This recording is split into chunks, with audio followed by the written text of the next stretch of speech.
This podcast is brought to you by GoMoto, the service lane kiosk that grows your business. Want to increase revenue, improve the customer experience, and maximize service efficiency? Visit GoMoto.com to learn more. GoMoto.com. Want to dive deeper into the topics you hear about on Daily Drive?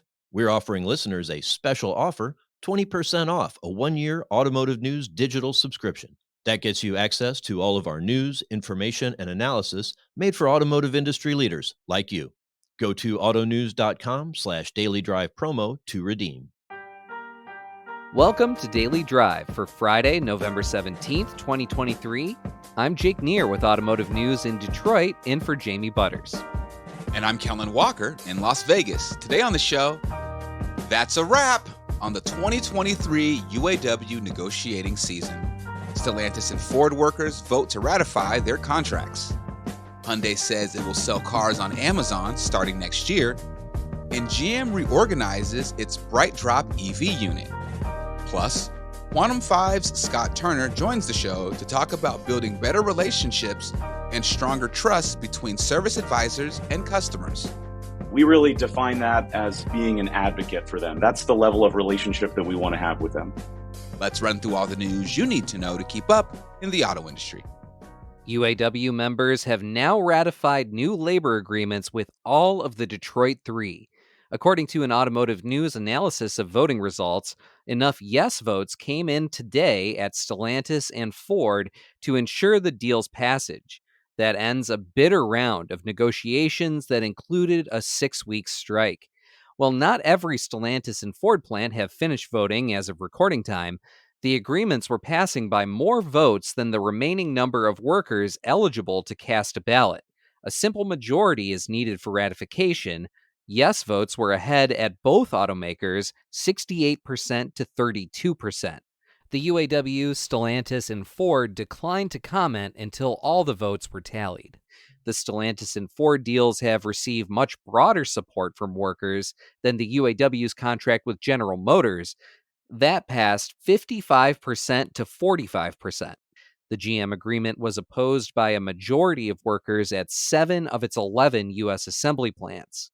All three deals include 25% pay raises through April 2028.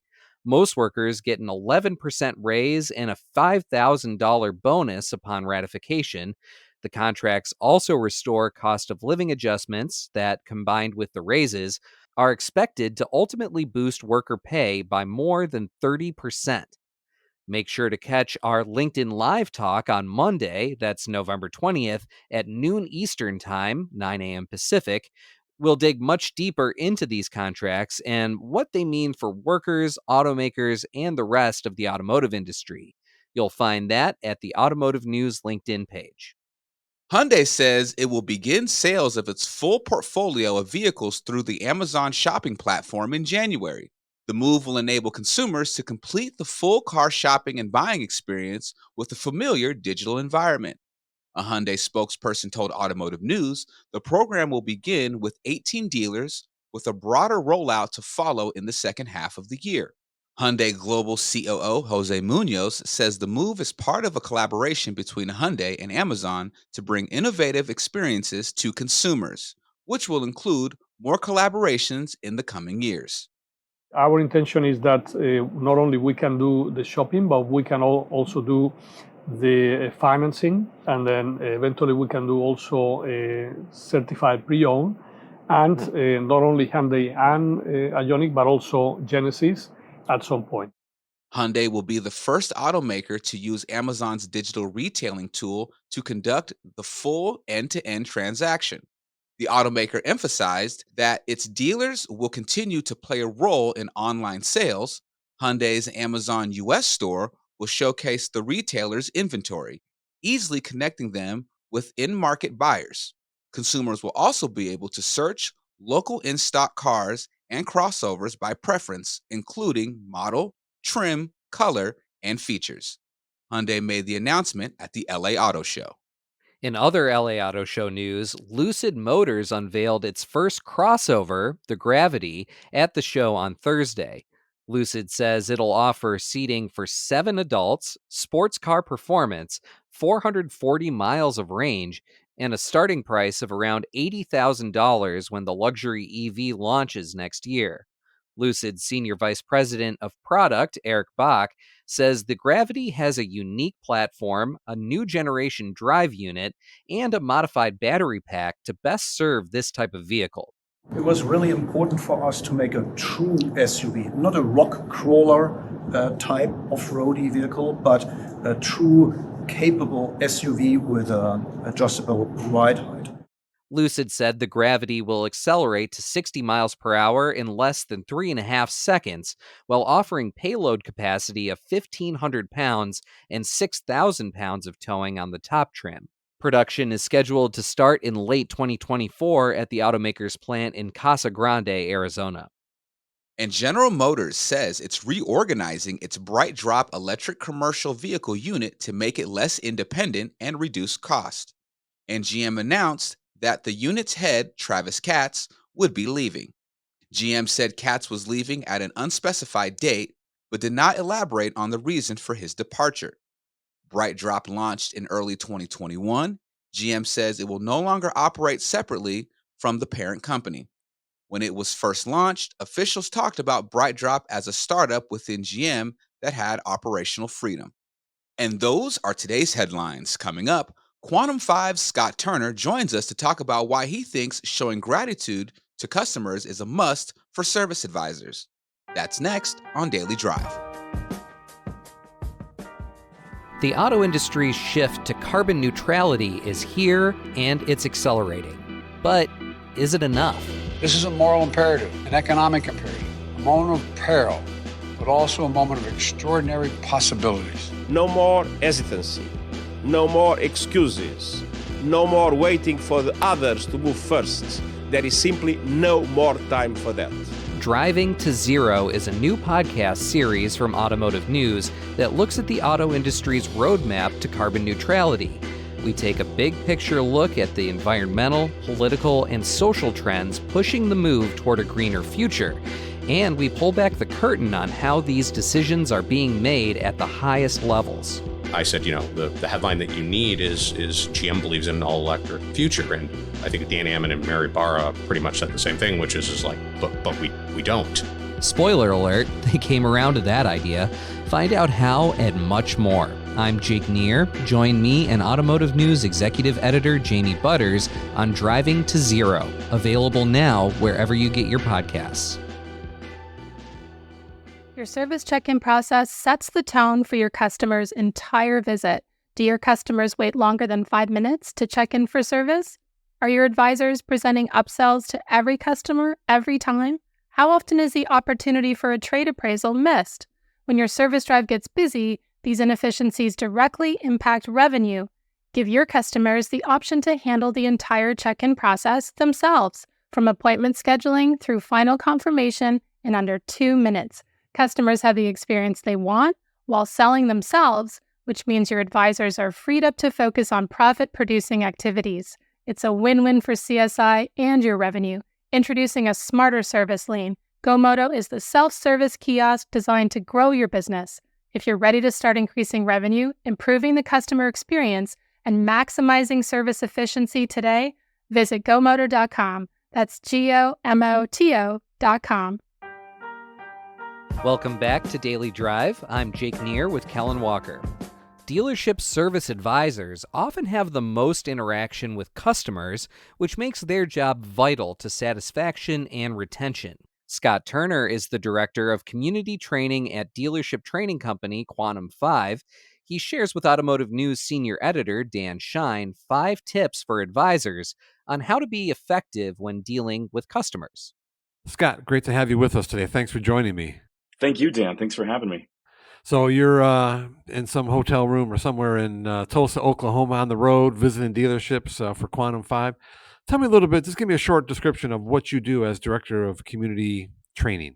Well, it's a really exciting position in a fast-growing company where we have a lot of people who are in the dealerships that we work with that really rely on this community, this place where we can get together either virtually, like this for training, or or on site and in person, where I'm about to go here in a few minutes, right after this interview. And the training and the coaching has that kind of sense of community right along with it, where we have people in our training events from all around the dealership who are all working together on improving their skills. And they get to also meet people from other dealerships as they attend our training events online and things like that. And so I'm responsible for just making sure that that community training experience is one where people can come and leave better than they were when they came, and to take things back to wherever they are in the dealership and immediately start to make more of a positive impact on their daily lives. That's great. And you got a great background, 20 years or so in the automotive on the retail side, but also on the kind of, I guess, the vendor side of things. So a great breadth of experience that you can pull from. Yeah, I've been really fortunate. 20 years last month, actually. It's been a great ride. And I told David O'Brien when I joined Quantum 5 earlier this year, I said, somehow these first 20 years just feel like a preparation for the next 20. So yeah, I'm really, really happy to be where I'm at and excited about just all the positive change that we can help achieve with all of our dealer partners. All right. Enough about you, Scott. Let's talk about service advisors. Important role Yes. at a dealership on the service department. Gets the most customer facing time of anybody in the service department. High stress, high turnover. We want to talk a little bit about 5 things that they can do better to make their job better and make the customer's experience better.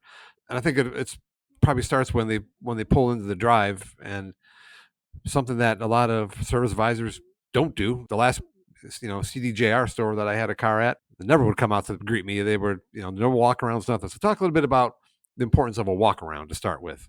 Yeah. Well, it's such an important moment in that process, which we really want to be more of an experience, of course. I think it's really interesting when you step back and you kind of think about what's happening in terms of a customer who's driving their vehicle now, which maybe they purchased at that dealership, right? At one point, that was a vehicle that we just had on the lot. They came in, they bought it, they made it their own. And here they are now back in the service drive where in a moment, somebody's going to take their keys and they're going to drive it away, right? And it's going to go into our shop, out of view, and then we have it and we kind of do our process and stuff like that. But for that moment before we take their vehicle from them, it's still their vehicle on our service drive, and that's our moment to really connect with them on a human level, right?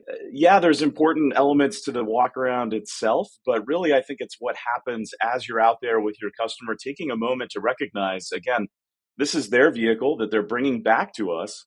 And we really need to appreciate that and show that appreciation through not just being there physically on the drive with them as we go around the vehicle. And I think it's important to let them know, like, hey, while I'm taking care of this or while I'm doing this, and then talk about them, ask them questions about them and their life. And we're really there to connect with them on a human level. It's not just to take their car away from them, but to recognize that, okay, this is their vehicle now. This is their moment with us on the drive, kind of in the back in the dealership before we, take their vehicle away, and they don't see it again until we're done, and they don't see most of that process, right? And so let's make them feel a little bit more comfortable as we're reminding them that, there's a relationship aspect to this. It's not just a transactional experience, it's more of a relational one. And we really define that as, being an advocate for them. That's the level of relationship that we want to have with them.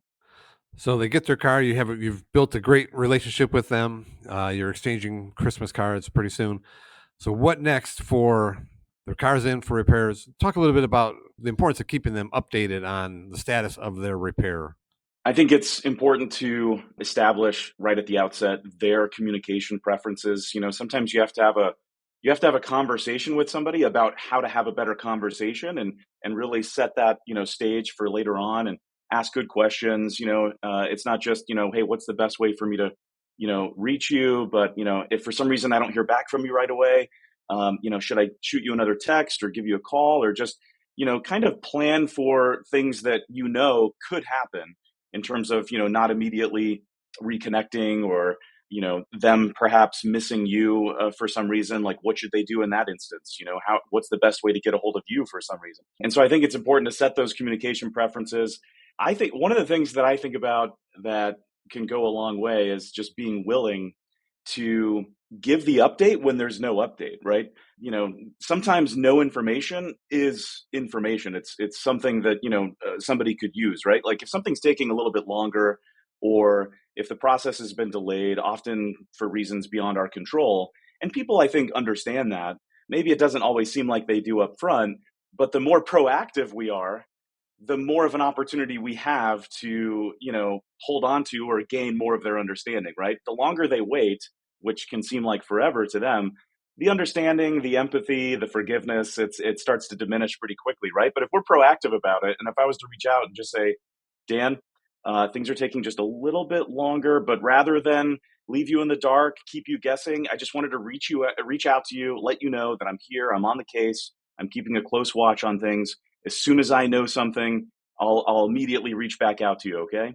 I think that type of communication is important. Right. They want to be known that you haven't forgotten about them. If they don't hear from you, they're like, this guy's forgotten about me. He's, who knows when I'm going to hear from him or when I'm going to get my car back. So I think, right, you said, even if you have nothing to tell them as far as like, a concrete status update, I haven't forgotten about you. We're still working on it. I'll be in touch soon. Kind of this, I think, goes a long way. Yeah, it's not the update or the information itself. It's the communication. It's the, connection, maintaining that connection with them. When customers have their guard up is then when it comes to the recommended maintenance work. So I've got my repair done, but you're going to come to me and say, well, here's some other things that we've, found or we would recommend. And I think this is when customers are kind of like, the dirty 6-letter word of upsell, and they got their guard up and they don't want to hear about it. But I think, it's not necessarily about the what they need, but why they may need it. And talk a little bit about that. Exactly, exactly. And that's what we should be thinking about ahead of time. If we've got an appointment, or, even after we, receive their vehicle, before we get ready to reach back out to them, or go and, make that presentation, it's important to take a step back and not only look at it from their perspective, but, maybe re-familiarize ourselves with that particular vehicle. And, manufacturers, they spend a lot of time and a lot of money, not only on manufacturing the vehicle to its specifications and stuff like that, but they also think about the relationship that their owners have with their vehicles, and they want, obviously, for that person to buy another one and to keep it for as long as they can, and to really enjoy the ownership experience. And so we have to think about that ownership experience and everything that goes into that. Maintenance, of course, being a really big part. And so if we're prepared ahead of time by reviewing that ourselves and reminding ourselves of, like you said, Dan, the why, in terms of, not just why in terms of what, but why in terms of when, like now. Why is it important to do that now, as opposed to just maybe waiting until there's an issue, or there's a sign that maybe, there's something wrong? What's so important about that now? And how much money can they save, of course, by being proactive and by taking care of it right away? Not to mention how much time can be saved by taking care of that while we've already got the vehicle, while it's on the lift, while the technician's kind of standing by ready to go. Let's take care of this now, so you don't have to take care of it later on, or so I don't you don't have to reach back out to me to let me know that you're hearing or feeling this from the vehicle. We know with our technology that and with our experience that this is probably what you're going to experience, because this is what every owner has been experiencing. This is what the manufacturer is recommending. And again, I think when we personally feel invested in taking care of them as a person, again, saving them that time and money, and really talking about that, they realize that it's not just the maintenance, it really is about their ownership experience. So we've come full circle now. The visit is coming to a close. We've established a great relationship, hopefully, at the outset. And now the customer is about to leave. Talk about how an advisor can, kind of how the importance of showing gratitude for their business, and maybe there's some touches that they can do that will want to make that customer keep coming back. It's one of those things where the more things change, the more they stay the same, right? I think that's the saying. I think showing gratitude, and even something as simple as a handwritten thank you note or something like that, that's always been something that has stood out. I think even more so today. The things that we used to have to do to really make a good impression, especially a good lasting impression there at the end of a visit or at the end of a process, I think those same things today make an even bigger impact and more of a lasting impression. I think about, even for me personally, when I go to pick up my vehicle and I'm leaving the service department, when someone takes the time to walk with me to my vehicle, right? That is a big deal in and of itself. So simple, it takes maybe a minute, if that, but it makes such a huge impression. And personally thanking me, shaking my hand as I'm getting ready to leave. Also, just the act of removing the key tag or the hang tag from my rearview mirror, so I don't have to, crumple those up and stick them in my door bin there to throw away myself later. Little things like that go a long way to show me, like, oh, okay, this wasn't just your process that I was a part of, and now we're going our separate ways.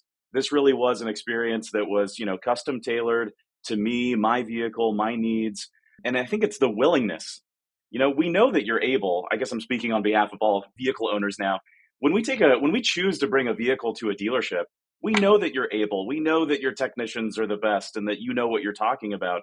What we don't always know is how willing you are to really take care of and maintain the relationship in terms of the communication and making sure I feel taken care of as a person, not just my vehicle itself. And so, yeah, not just saying thank you, but showing it, demonstrating your gratitude goes a long way.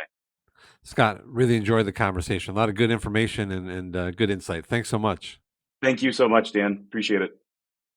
Scott Turner is the Director of Community Training at dealership training company Quantum 5. He spoke with our own Dan Shine. That's Daily Drive for today. I'm Jake Neer, in for Jamie Butters.